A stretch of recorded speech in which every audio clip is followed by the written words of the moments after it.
Good morning, everybody. This is our audio version of Kagylokurt magazine, and we're talking to Editor-in-Chief, Mr. Gezeraz. Good morning, Mr. Raz. Greetings to everyone. We are covering issue number 54, and it is the art of mysticism and the mysticism of art. Yeah, both are interrelated. My preference goes to the art of mysticism, because for me this is like more like a basic principle, and definitely art as a very mystic kind of experience relates to the mystic experience. So I think they are practically impossible to separate from each other, and most of us maybe we will not become like great artists, but we all have a chance to gain some mystic experience, and then it will definitely improve our daily life or artistic abilities or whatever profession we have. So therefore I feel that mysticism is a more profound experience. Can we say that the artists, especially the great artists, were mystics? Was there into this art legacy that we are all after? We're chasing after art, but practically isn't its power coming from mysticism? What are your findings there? Well, I think in the classical sense, art always tried to search after the truth, and also tried to reflect or rephrase again reality in a higher context. And definitely this is a mystic experience and a mystic expression. So also we need this kind of insight. Yes. A real piece of art provides an insight which tells more than the story or the object itself. It tells the truth with capital. It tells the life with capital. So in that sense, I think a real artistic experience touches the inner core of the people, of the observers, and in this way it provides an entrance into the reality of the artist. And in this way both of them take a journey in the layers of higher realities. Which is practically mystical, right? Well, in my reading, definitely yes. Although some might say that it's very profane, but in my understanding, mysticism is like a natural element of the soul, of existence. So in that sense, definitely, art, just like any other real spiritual practice, will bring us to these new realizations. Wow, thank you for this reading. And when I was listening to you, I could feel that there is some kind of a relationship. It seems like there is this general concept or very insider perspective of mysticism, like a very elevated platform, and Yes. it is for the selected few, but at the same time it has a more general platform of realization, and in some form it's accessible to all of us, and it's personal also, so it's approachable, and it sounds like there is a personal invitation, and I think you made something like that. Well, it also depends on the reader or the audience how much we can grab from any kind of message. But definitely, most of the time we think that mysticism is something very far away from me. This is not my practical approach. But if we take mysticism as a kind of experience or an experimentation also, and a kind of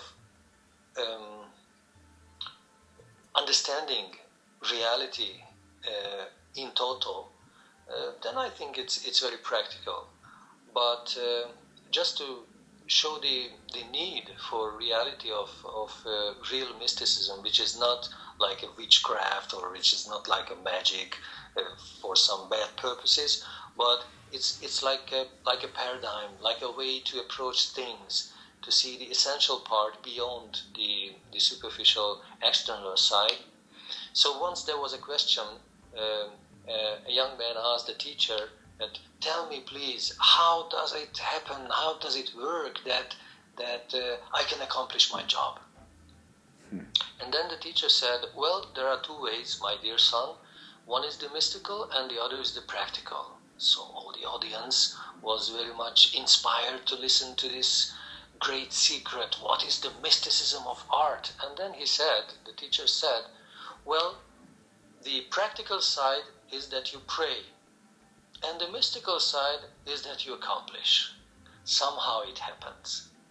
So that story proved me that mysticism, sometimes this is the opposite what we think. Yeah, like a reverse order.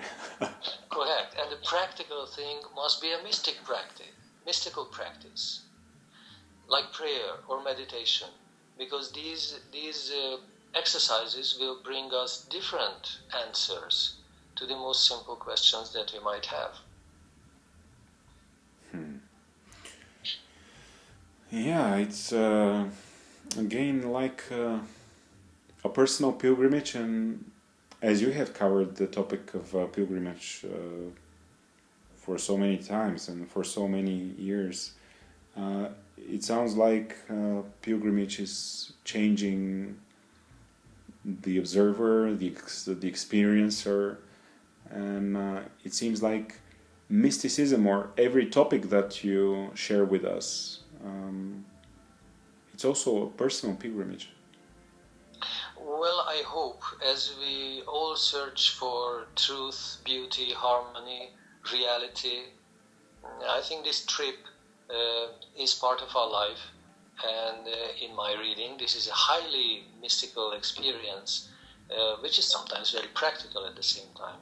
But there's an important question whether the mystic experience can be taught, or can we educate people or ourselves in mysticism. And most probably we can agree that you can talk about it, but it's not the experience itself. Mm-hmm. So then what to do? The teachers or the spiritual masters or the great mystics, probably they cannot teach you to become they cannot educate you or train you to become a mystic, but they can create such circumstances. They can put you into such environment or challenges where the mystic experience will be revealed to you.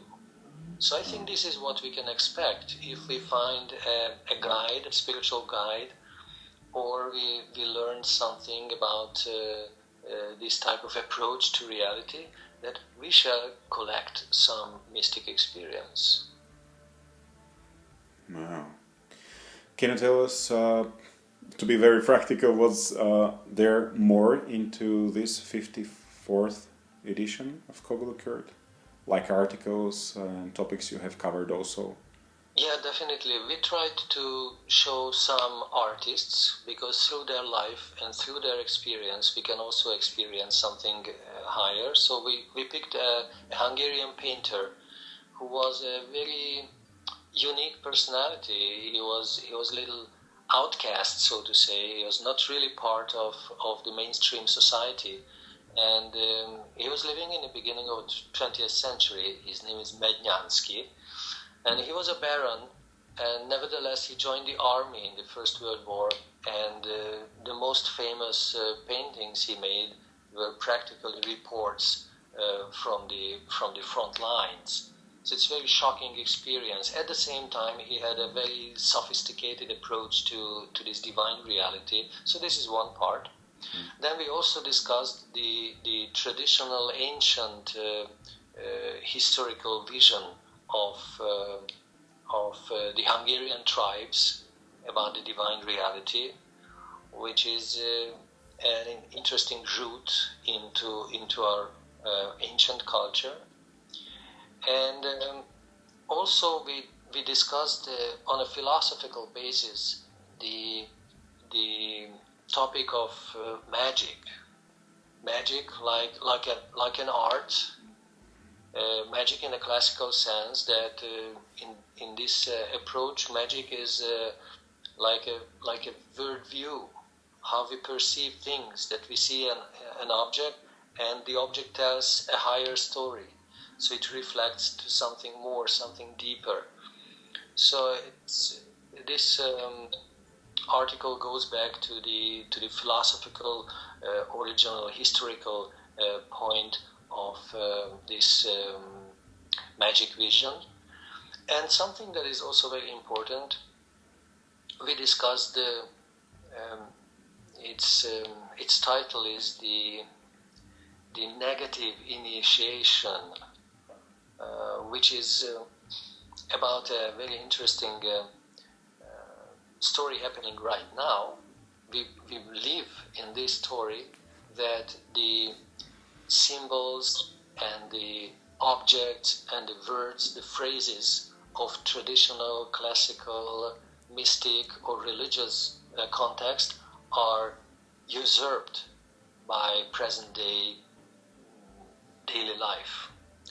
My favorite is the philosophy of a firm, a philosophy of an enterprise. It's not philosophy; it's a marketing strategy. But nevertheless, people started to use these sacred words and sacred expressions in a different context, and the extreme danger about this is this negative initiation, where the original meaning is distorted and the substitute starts to take the place of the original one. Yeah, like the sales guru. Oh yeah. Even more shocking. Yeah. It's horrible, yeah, or PC guru. So we should be very careful about this, because if everything is a symbol, if everything is a mystic key to something higher, something deeper, something more profound, then this misuse of these symbols and expressions, in my understanding, it's highly dangerous. So we should pay attention on that. Okay, thank you. Thank you so much. And this is Kagylokurt number 54.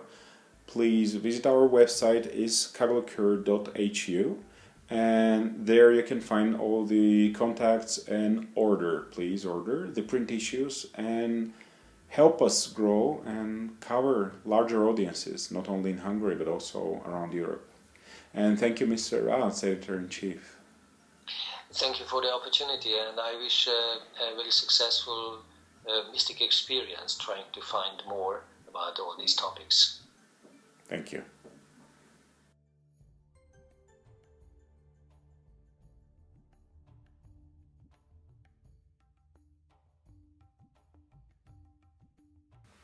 Good morning, everyone. This is Kagylokurt Audio Edition, and we're covering issue number 55. This is print issue number 55, The World of Symbols. And good morning, Mr. Gezrat, Editor-in-Chief. Good morning. Thank you for coming. Can you tell us what are the articles and the topics for this, you mentioned magnificent or something like that, gorgeous issue? What's there for us in your 55th issue? Well, symbols are all around, and if we have the proper vision, then everything around us starts to act as a symbol, because symbol is more than what you see. So symbol has a deeper meaning, symbol has a context, symbol has a reference system. So in that sense, we try to find the different aspects of this vision, and we started with the moral basis, with the moral pillars of this symbolic worldview, and the question of merits and sin, or the question of proper behavior, or the morally conservative and truthful approach to life as an experience. I think one basic starting point.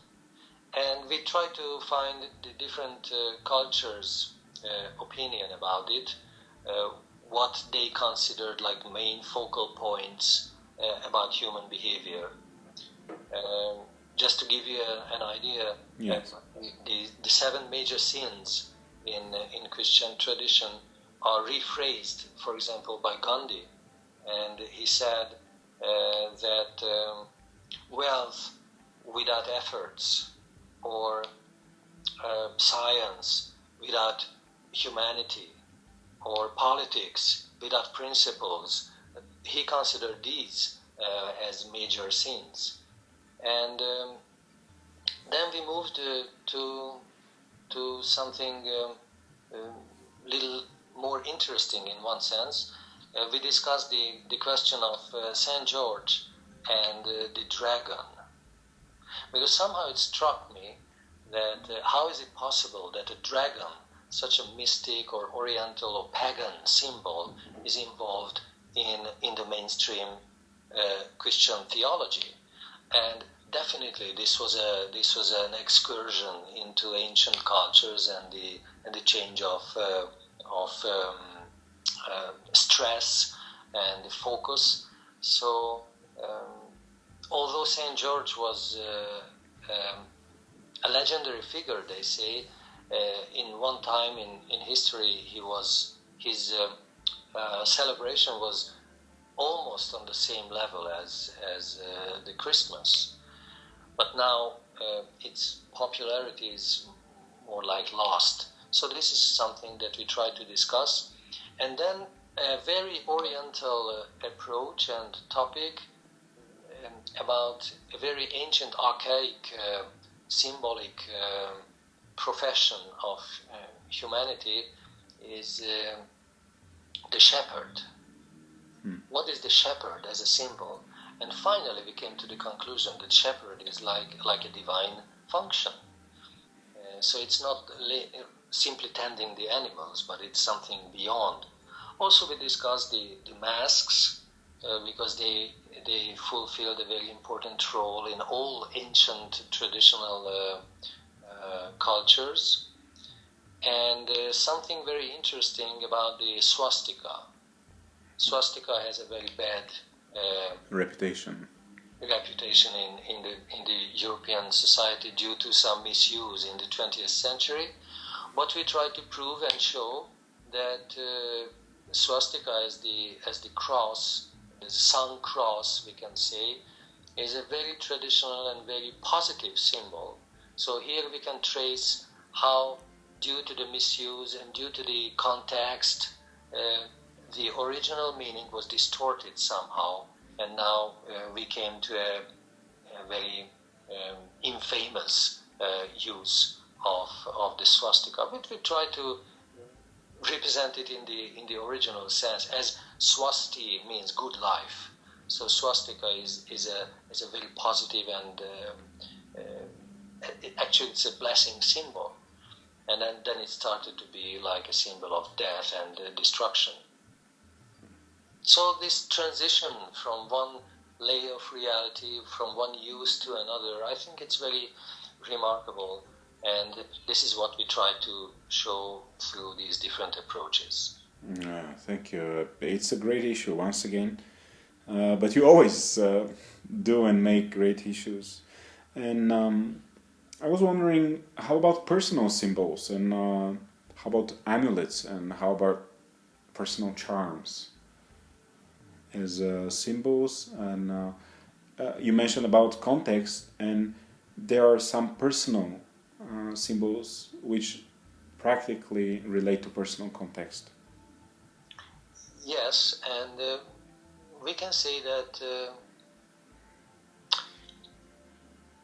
go to the seashore, most of the people start to collect stones.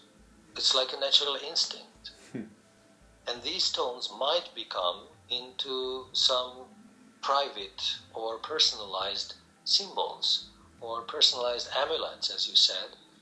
And in this way, again, immediately we stepped beyond the experimental life, and we tried. And these pieces of stones start to tell a different story to us. So in this sense, I feel that the properly chosen objects definitely have a certain field, a certain vibration. What to speak of the specially designed objects? Of course, they might be positive or negative, but let's always try to find something very, very positive. And all the objects connected to divinity, connected to the pure sources of nature, or connected to personal prayer, for example, and they will represent and bring the spiritual impression. So this is another use and another practical application of the symbols, that they start to represent the thing or the object or the higher reality for us. Can we say that it's like a mystical personal gateway? A personal symbol? Well, if you properly use and if you properly charge your symbol, yes, we can say. Which brings a next question after your answer. Can we really charge, or nature charges, or God charges, or some shaman or spiritual guide charges? Are we really capable, or it's like case-to-case basis? Yes, we might think that it's beyond our capacity, but just like in the case of a photograph of our beloved ones, they are not simply the paper, they are not simply the pieces, grains of silver on the surface, or the pixels on the screen, but they start to represent our mother or our child. So in that sense, you can also charge. Those who are very, very surcharged with spiritual powers, of course they can charge, but you can also charge. Because by practicing spiritual practices, we charge ourselves, we charge our environment. So therefore it is suggested that if you want to raise the standards of your home, you should perform some spiritual activities there also. So it's not like not only like a shelter for my body, but also like a sacred temple of my heart and soul. And if we sit down and if we have like an altar, or if we have an object of meditation, like a picture of our beloved God, or something that represents our faith, and we do our prayers, we do our meditation there, we light a candle there, it surcharges and purifies the atmosphere. So in this way you can try how it works, and then you can understand more about the symbols and this mystic experience. No, that was great. I think you just transformed our homes. They're now a different symbol. I hope so, because this is a way to enter into a different layer of reality. If we cannot live, if we cannot move to live in a holy place or a very special energy spot on this planet Earth, then why not turn our home into a sacred place? And then we can have the very blissful and very elevated spiritual experience every day. Okay, dear friends, ladies and gentlemen, that was Kagylokurt number 55 and the world of symbols.